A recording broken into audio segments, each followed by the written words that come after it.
They creep in the dark, but we cut on the lights. No running, no ducking, we taking that fight. They whisper, they scheme, they think we don't see, but we got receipts, we airing it free. No mercy, no breaks, we stay on their neck. They praying for silence, we come to collect. The system stay slipping, but we keep the score. We're breaking the cycle, we're settling scores.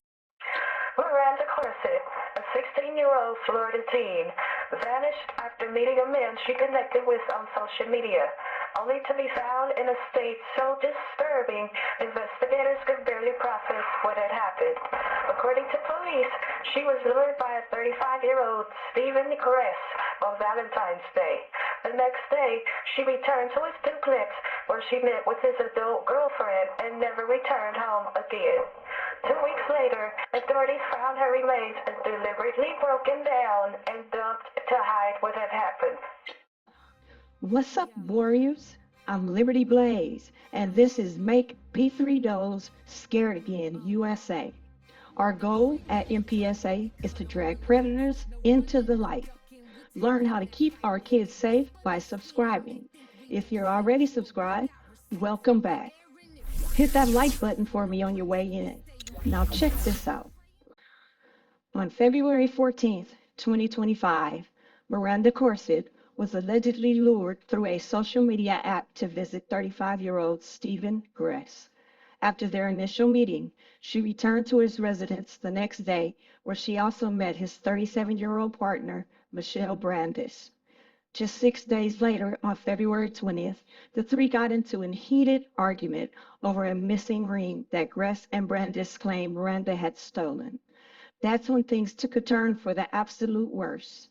They held her captive for over a week, physically harming her repeatedly. Then, in a final act of pure evil, they forced a pool ball into her mouth and wrapped plastic around her facial area so she couldn't breathe. Once she was gone, Gress took her remains to a residence in Largo, Florida, where he dismantled her before tossing her into a dumpster in Ruskin, Florida. But by the time authorities tracked the crime, it was too late. Everything in that dumpster had already been incinerated. However, even without recoverable remains, investigators gathered enough DNA and digital and forensic evidence to charge the suspects. Gress and Brandis weren't just random criminals operating in the dark. They were a predatory duo operating in plain sight. Gress was already behind bars on unrelated charges when the murking charges hit. Brandis, knowing what was coming, turned herself in on March 8th. Both now face first-degree murking charges for taking Miranda's life and kidnapping her. As of March 13th, 2025, both suspects remain in custody. Gress has pleaded not guilty, while Brandis's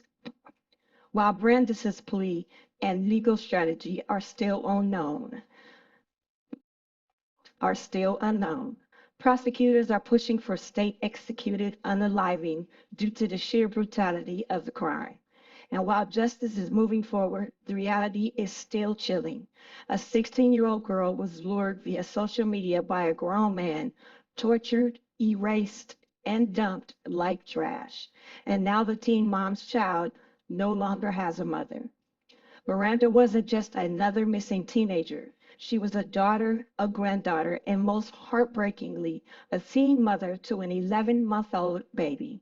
She lived in Gulfport, Florida, with her grandmother, who reportedly She lived in Gulfport, Florida, with her child and her grandmother, who reported her missing on February 24th, about 9 days after she left to visit Gress for the last time. That call set off an investigation that revealed just how vulnerable Miranda had been. Her cousin, Deneen Wetton, says Miranda struggled with mental health challenges and was at risk of being taken advantage of. Sadly, that's exactly what happened when a predator saw an opportunity online. This isn't just another true crime story. This should be a wake-up call for every parent who thinks online predators only target other people's kids. We need you to pay attention, get informed, and take action before it's too late. Predator defense tactic of the day. Predators like Gress count on lies, false narratives, and secrecy to operate.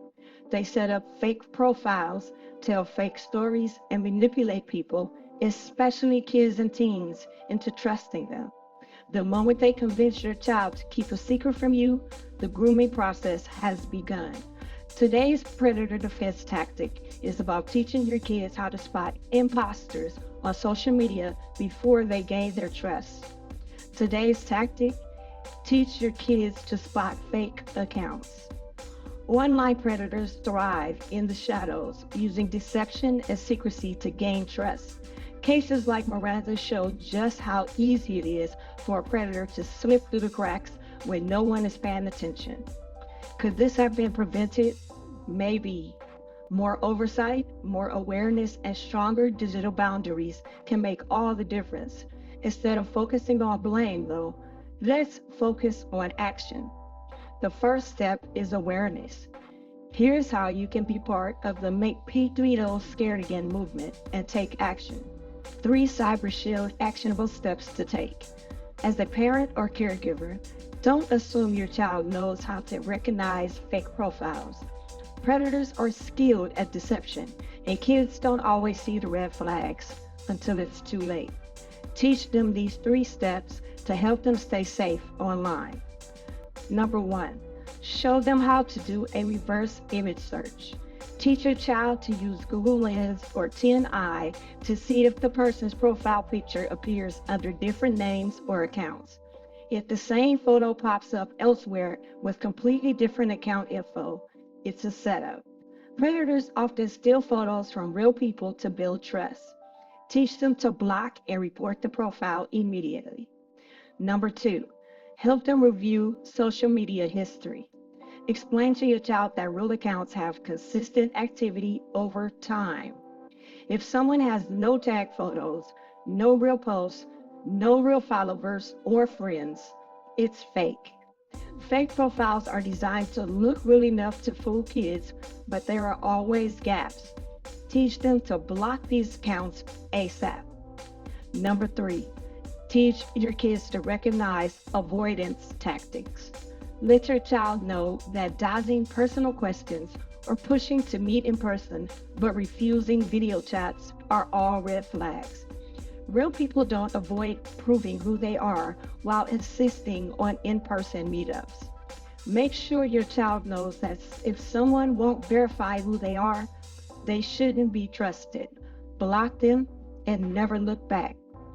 Online predators rely on teens like Miranda Corset, not knowing what to look for. They count on parents and caregivers assuming things like, this could never happen to my kids. Don't wait for something bad to happen. Teach your child to spot the warning signs before it's too late. Have you ever stopped a teen from talking to an adult online? What set off the alarm? Secrecy, sudden mood changes, or something that just didn't sit right? How did you step in? Drop your response in the comments. Let's learn from each other and stop predators from trapping vulnerable kids like Miranda. Remember, it's our duty to make P3 like Miranda's predators scared again. They hide in plain sight.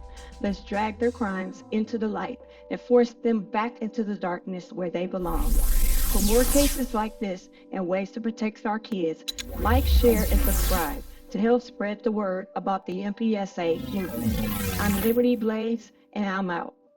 They creep in the dark, but we cut on the lights. No running, no ducking, we taking that fight. They whisper, they scheme, they think we don't see, but we got receipts, we airing it free. No mercy, no breaks, we stay on they neck. They praying for silence, we come to collect. The system stay slipping, but we keep the score. We're breaking the cycle, we're settling scores.